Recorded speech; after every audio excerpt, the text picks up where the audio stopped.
Hi hello every one. Last வீடியோஸில் ஒரு test plan document எப்படி இருக்கும்னு டெஸ்ட் பிளானோட டெஃபினிஷனும் பார்த்துட்டோம். இன்னைக்கு டே 3. இன்னைக்கு நம்ம என்ன பார்க்க போகிறோம்னா key terms and components of test plan.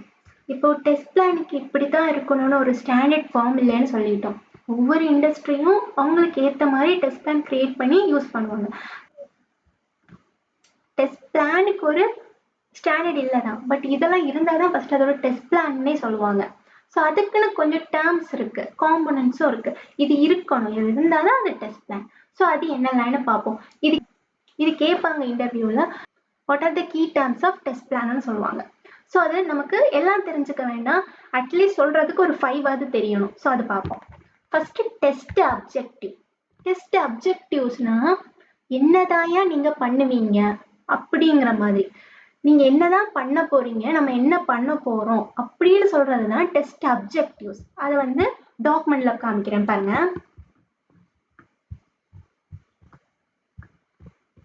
இது ஒரு டெஸ்ட் பிளான் டாக்குமெண்ட். இந்த டெஸ்ட் பிளான் டாக்குமெண்ட்ல அவங்க என்ன டெஸ்ட் அப்ஜெக்டிவ் கொடுத்துருக்காங்கன்னு பாருங்க. டு என்ஷூர் தி, அவங்க என்ன பண்ண போறாங்க, to ensure the functionality, security and performance of the e-commerce website. இந்த டெஸ்ட் பிளான் ஒரு இ-காமர்ஸ் வெப்சைட்டுக்காக ரெடி பண்ணுது. ஸோ அந்த இ-காமர்ஸ் வெப்சைட்டோட ஃபங்க்ஷனாலிட்டி, அது ஒர்க் ஆகுதா, அது செக்யூரா இருக்கா, அது யாராவது ஹேக் பண்ண முடியுமா, அண்ட் பெர்ஃபார்மன்ஸ், அதோட பெர்ஃபார்மன்ஸ் எப்படி, நான் சர்ச் பண்ணோன்னா ரிசல்ட் 2 செகண்ட்ஸ்குள்ள வருதா, அதெல்லாம் இன்க்ளூடிங் அக்யூரேட் ப்ராடக்ட் லிஸ்டிங். ஒரு இ-காமர்ஸ்னா என்னது, நம்ம போய் லாகின் பண்ணுவோம், நமக்கு வேண்டிய ப்ராடக்டை சர்ச் பண்ணுவோம், அதை செக் அவுட் பண்ணுவோம், பேமெண்ட் பண்ணி கம்ப்ளீட் பண்ணிடுவோம். ஸோ இதுதான் அதோட கோர் ஃப்ளோவே. ஸோ அதுதான் கொடுத்துருக்காங்க. Check out, secure payment and optimal load times. அதாவது நிறைய நேரம் அது சர்ச் ஆகிட்டே இருக்கக்கூடாது. இப்போ நான் ஏதாவது சர்ச் பண்ணுறேன், எக்ஸாம்பிள் ஒரு புக் வேணும்னு சர்ச் பண்ணுறேன்னா ரொம்ப நேரம் அது சர்ச் ஆகக்கூடாது, அது யாருக்கும் பிடிக்கிறதுல. ஸோ அதனால ஒரு 2 செகண்ட்ஸ் 1 செகண்ட்ஸ்குள்ள எனக்கு ரிசல்ட் வரணும். ஸோ அது இருக்கா இல்லையான்னு டெஸ்ட் பண்ண போறேன். ஸோ அதுதான் என்னோட அப்ஜெக்டிவ். நான் சொன்னேன் பார்த்தீங்களா, நம்ம என்னதான் பண்ண போறோம் அப்படின்னு சொல்றது தான் objective. Okay, so key terms இல்லைன்னா ஒரு டெஸ்ட் பிளான்ல என்ன இருக்கும்னு கேட்டா ஃபர்ஸ்ட் அப்ஜெக்டிவ் வரணும், டெஸ்ட் அப்ஜெக்டிவ்.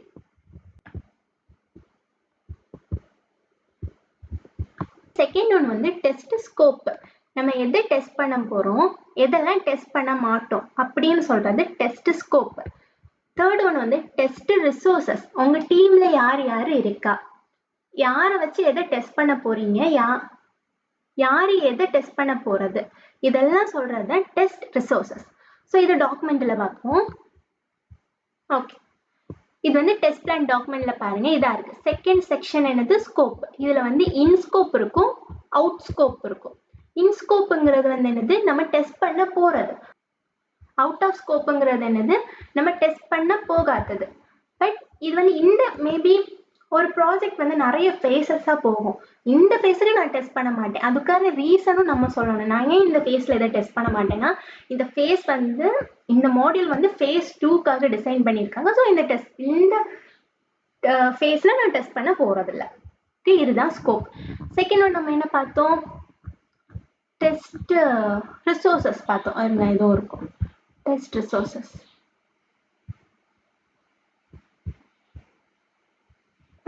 Resource plan. இதுல கொஞ்சம் ஓவர் வியூவா கொடுத்துருக்காங்க. டெஸ்ட் டீம்ல டெஸ்ட் மேனேஜர் இருப்பாங்க, டெஸ்டர்ஸ் இருப்பாங்க, அவங்க எதுக்கு ரெஸ்பான்சிபிளா இருப்பாங்கன்னு கொடுத்துருக்காங்க. சில டெஸ்ட் பிளான்ல ஆக்சுவலா அந்த டீம் மெம்பர்ஸ் நேமே கூட கொடுப்பாங்க, இவங்க தான் எதுக்கு, இவங்க தான் எதுக்குங்கிற மாதிரி.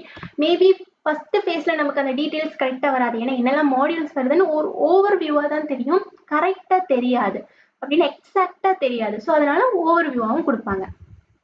ஸோ என்னதான் இருப்பாங்க, ஒரு டெஸ்ட் மேனேஜர், ஒரு testers, automation tester, performance tester, security testers இருப்பாங்க. இதெல்லாம் அவங்களோட ரெஸ்பான்சிபிலிட்டி. ஓகே, அதுக்கு இன்னொரு இம்பார்ட்டன்டான விஷயம், இவங்கெல்லாம் கண்டிப்பா இருக்கணுங்கிறது அவசியம் இல்லை. உங்க டீமை பொறுத்து, உங்க டீமுக்கு என்ன தேவைங்கிறத பொறுத்து மாத்திக்கலாம். மேபி உங்க டீம்ல ஆட்டோமேஷன் இன்ஜினியர்ஸ் மட்டும் போதும், நார்மல் டெஸ்டர்ஸ் போதும்னு இருக்கும். நீங்க இப்போதைக்கு பெர்ஃபார்மன்ஸ் அண்ட் செக்யூரிட்டி பண்ண போறது இல்லைன்னா இவங்க வேண்டாம். ஸோ அடுத்தது test schedule, test deliverables.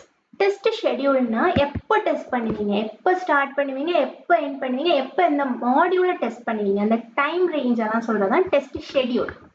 Test documents, டெலிவரபிள்ஸ்னு வந்துட்டாலே அது ஒரு டாக்குமெண்ட்ஸ். நம்ம என்னெல்லாம் டாக்குமெண்ட் அவங்களுக்கு ப்ரெசென்ட் பண்ண போறோம்னு சொல்றது. இதையும் டாக்குமெண்ட்லயே பார்க்கலாம் பாருங்க.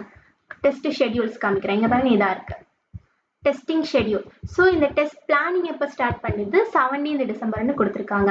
ஸோ ஒவ்வொரு ஸ்டெப்ல இங்க பாருங்க டெஸ்ட் கேஸ் டிசைன் பண்றாங்க, அதாவது ரைட் பண்றாங்க. தென் என்விரான்மெண்டல் செட்டப், அப்படி ஒவ்வொன்றும் எந்தெந்த ஃபேஸ்ல இதெல்லாம் பண்றாங்கன்னு கொடுத்துருக்காங்க. இதுதான் டெஸ்டிங் ஷெட்யூல். அண்ட் அடுத்தது என்ன பார்த்தோம், டெஸ்ட் டெலிவரபிள்ஸ். டெலிவரபிள்ஸ் இங்க இருக்கும், அதாவது எந்தெல்லாம் அவங்களுக்கு கொடுக்க போறோம், என்னெல்லாம் கொடுப்போம், டெஸ்ட் பிளான் டாக்குமெண்ட். இந்த டாக்குமெண்ட் அவங்க கிட்ட சப்மிட் பண்ணி அப்ரூவல் வாங்கிடுவோம். Then test case script, test கேசஸும் ஸ்கிரிப்டும் ஷேர் பண்ணுவோம், அதாவது என்டையர் டீமுக்கு. இல்லைன்னா ஸ்பெசிஃபிக் பர்சன்ஸ் இருந்தாங்கன்னா அவங்களுக்கு ஷேர் பண்ணுவோம். தென் டெஸ்ட் எக்ஸிக்யூஷன், நம்ம எக்ஸிக்யூட் பண்ணுவோம்ல, அதுல வர ரிசல்ட்ஸ் பாஸா ஃபெயிலா, எது பிளாக்டு அது. தென் டிஃபெக்ட் லாக், இப்போ ஒரு எரர் வருது, அதுக்கு ஒரு லாக் இருக்கும் தானே, இந்த ரீசனாக்க ஃபெயில் ஆயிருக்குன்னு கன்சோல்ல போய் பார்த்தா தெரியும். ஸோ கன்சோல்ல எல்லாம் எப்படி பார்க்கறதுன்னு அடுத்த வீடியோஸ்ல பார்க்கலாம், வர வீடியோஸ்ல பார்க்கலாம். ஸோ அந்த defect logs, then summary report and UAT feedback, இவ்வளவும் நம்ம ஷேர் பண்றோம். அவங்களுக்கு வந்து ஒரு அக்ரிமெண்ட் போட்டிருக்கோம். ஓகேவா, அதுதான் டெஸ்ட் டெலிவரபிள்ஸ். ஓகே, அடுத்தது ரெண்டு இம்பார்ட்டன்ட் ஆனது entry and exit criteria, risk and mitigation. அதாவது என்ட்ரிங்கிறது நமக்கு இதெல்லாம் தேவை, இதெல்லாம் இருந்தாதான் நான் ஸ்டார்ட் பண்ணுவேன்னு சொல்றது. எக்ஸிட் கிரைட்டீரியாங்கிற இதெல்லாம் இருந்தாதான் நான் டெஸ்டிங் கம்ப்ளீட்டட்னு உங்களுக்கு வந்து சொல்லுவேன். அப்பதான் நான் உங்களுக்கு சைன் ஆஃப் தருவேன், நீங்க வந்து ப்ராடக்ட் ரிலீஸ் பண்ணலாம். ஸோ அது மாதிரி. அண்ட் ரிஸ்க் அண்ட் மிட்டிகேஷனுங்கிறது ஒரு இது நடந்துருச்சு, இப்போ உங்களோட அடுத்த ஸ்டெப் என்னது, அதை ரிசால்வ் பண்ண நீங்க என்ன செய்வீங்க அப்படிங்கிறதா ரிஸ்க் அண்ட் மிட்டிகேஷன். இது வந்து டாக்குமெண்ட்லேயே பார்த்துடலாம். டாக்குமெண்ட்ல பார்த்தா இன்னும் கிளியரா இருக்கும். ஸோ இதா இருக்கு பாருங்க, ரிஸ்க் அண்ட் மிட்டிகேஷன். இதுல என்ன கொடுத்துருக்காங்க, இதுவும் ஜஸ்ட் ஒரு அசம்ஷன் தான், இதெல்லாம் நடக்க வாய்ப்பு இருக்கு அப்படின்னு. என்ன நடக்க போறது நமக்கு தெரியாது, இதெல்லாம் நடக்க வாய்ப்பு இருக்கு, மேபி இதுல ஏதாவது ஒண்ணு நடந்துச்சுன்னா நான் இதை பண்ணுவேன் அப்படிங்கிற மாதிரி. ரிஸ்க் ஒன் என்னது, change to requirement. Requirement change ஆனா, ரெக்யர்மெண்ட் சேஞ்ச் ஆயிடுச்சு, நான் டெஸ்ட் பண்ணிட்டு இருக்கோம் அப்போ. ஸோ அதுக்கு என்ன மிட்டிகேஷன், நான் வந்து மீட்டிங்ஸ் கரெக்டாக அட்டன் பண்ணி அந்த என்ன சேஞ்ச் ஆயிடுச்சுன்னு புரிஞ்சுப்பேன். அடுத்தது செகண்ட் ரிஸ்க் என்னது, டிலே இன் டெவலப்மெண்ட். நீங்க டெவலப்மெண்ட் இப்போ வந்து 7th வந்து நான் டெஸ்டிங் ஸ்டார்ட் பண்றேன்னு இருந்துக்கிறேன், பட் நீங்க 7th கொடுக்கல, டெவலப்மெண்ட் டிலே ஆகி 8th தான் எனக்கு வருது அப்படின்னா நான் என்ன மிட்டிகேஷன் பண்ணுவேன், என்னோட என்விரான்மெண்ட் செட்டப்பை முன்னாடியே முடிச்சிருவேன். அடுத்தது வந்தோடனே ஒரு மாக் டெஸ்ட் வந்து பண்றதுக்கு ரெடியா இருப்பேன். ஸோ அடுத்து என்னது, நம்ம லாஸ்ட் ஒன் வந்து என்ட்ரி அண்ட் எக்ஸிட் கிரைட்டீரியா. இதாக இருக்கு பாருங்க, எக்ஸிக்யூஷன் ஸ்ட்ராட்டஜியில் அது வரும், நம்ம எப்படி எக்ஸிக்யூட் பண்ணுவோம். ஸோ என்ட்ரி கிரைட்டீரியாங்கிறது இதெல்லாம் இருந்தால் தான் நான் ஸ்டார்ட் பண்ண முடியும், இதெல்லாம் இருந்தால் தான் நான் ஸ்டார்ட் பண்ணுவேன் சொல்கிற மாதிரி. என்னெல்லாம், டெஸ்ட் என்விரான்மெண்ட் அவைலபிளாக இருக்கணும், இது இருந்தால் தான் நான் ஸ்டார்ட் பண்ணுவேன். டெஸ்ட் டேட்டா இருக்கணும், கோடு வந்து ஃபுல்லாக மெர்ஜ் ஆகிருக்கணும், நான் டெஸ்ட் பண்ணுற என்விரான்மெண்ட் கோட்ஸ் இருக்கணும். அடுத்த டெவலப்மெண்ட் கம்ப்ளீட் ஆகிருக்கணும் யூனிட் டெஸ்டிங்க்கு. அடுத்து test scripts are completed, reviewed and approved by the project team. இந்த ப்ராஜெக்ட் டீம் வந்து அப்ரூவ் பண்ணியிருக்கணும். எக்ஸிட் கிரைட்டீரியா, இவ்வளவு என்ட்ரி கிரைட்டீரியா, இவ்வளவு இருந்தால் தான் நான் டெஸ்டிங் ஸ்டார்ட் பண்ணுவேன். ஸோ அடுத்த எக்ஸிட் கிரைட்டீரியா, எப்போ நான் வந்து டெஸ்டிங் முடிஞ்சிருச்சுன்னு சொல்லுவேன். அப்படி 100% டெஸ்ட் ஸ்கிரிப்ட் எக்ஸிக்யூட், என்னோட டெஸ்ட் ஸ்கிரிப்ட் நான் எழுதியிருக்க எல்லா டெஸ்ட் கேஸஸும் கம்ப்ளீட்டாக முடிஞ்சாதான் கம்ப்ளீட் ஆயிடுச்சுன்னு சொல்லுவேன். Then 90% test script passed. கண்டிப்பாக கொஞ்சம் டெஸ்ட் ஸ்கிரிப்ட்ஸ் வந்து ஃபெயில் ஆகும், பட் அதில் 90% பாஸ் ஆயிருந்தாலும் சைன் ஆஃப் தருவோம். Then no open critical high severity bugs. கிரிட்டிக்கலும் ஹை பக்ஸும் இருக்கக்கூடாது, மீடியம்லவும் இருந்துக்கலாம். ஸோ அது மாதிரிப்பட்ட கண்டிஷன்ஸ் தான் சைன் ஆஃபுக்கான, அதாவது எக்ஸிட் கிரைட்டீரியா முடிஞ்சிருச்சு நீங்கள் டெலிவரி பண்ணிக்கோங்கன்னு சொல்கிறாரு. ஸோ நம்ம இங்கே இருக்கிற எல்லா கீ டேர்ம் அண்ட் காம்பனன்ட்ஸ் பார்த்துட்டோம். இது மட்டும்தான் இருக்குமான்னு கேட்டால் கிடையாது, இதை விட நிறையவே இருக்கும். பட் இதெல்லாம் ரொம்ப இம்பார்ட்டன்ட். இது கூட இன்னொரு இம்பார்ட்டன்ட் வந்து டெஸ்ட் ஸ்ட்ராட்டஜி, அது நம்ம தனியாகவே பார்க்கலாம், அதுவும் ரொம்ப ரொம்ப இம்பார்ட்டன்ட். பட் அதை தவிர்த்து இதெல்லாம் இம்பார்ட்டன்ட். நீங்கள் வாட் இஸ் டெஸ்ட் பிளான்ங்கிறது கேட்கும்போது சொல்லும்போது இதெல்லாம் அதோட கீ டேர்ம்ஸ்னு சொன்னீங்கன்னா கொஞ்சோட ப்ளஸ் பாயிண்டாக இருக்கும், அடுத்த கொஷின்ஸ் வராது. ஸோ வீடியோ பிடிச்சிருந்தா லைக் பண்ணுங்கள், சப்ஸ்கிரைப் பண்ணுங்கள். அடுத்த வீடியோவில் ரொம்ப ரெகுலராக கேட்குற டெஸ்ட் பிளான் பற்றின இன்டர்வியூ கொஷின்ஸ் பார்க்கலாம். தேங்க்யூ.